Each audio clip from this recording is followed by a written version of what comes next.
ज्यावेळेस संस्था अडचणीत आणण्याचं काम संचालक बोर्ड करतं त्यावेळेस त्यांच्याकडनं पण काहीतरी वसूल केलं पाहिजे, पण होतच नाही.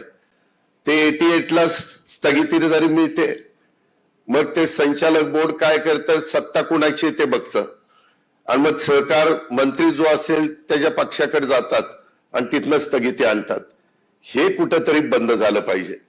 माझं तर स्पष्ट मत आहे देवेंद्रजी, अशा पद्धतीनं चुकीची वागणारे लोक उद्या सत्ताधारी पक्षामध्ये येण्याचा त्यांनी प्रयत्न केला तरी यांना थांबवलं पाहिजे किंवा प्रवेश दिला तरी त्यांच्यावर पुढची ऍक्शन झाली पाहिजे.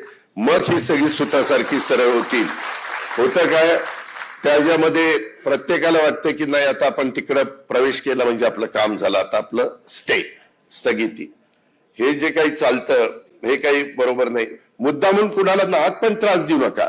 ज्यांनी चुका केल्या त्यालाच त्रास झाला पाहिजे. जे चांगलं काम करेल त्याला त्रास द्यायचं काहीच कारण नाही. ही पण गोष्ट आपण सगळ्यांनी लक्षामध्ये घेतली पाहिजे.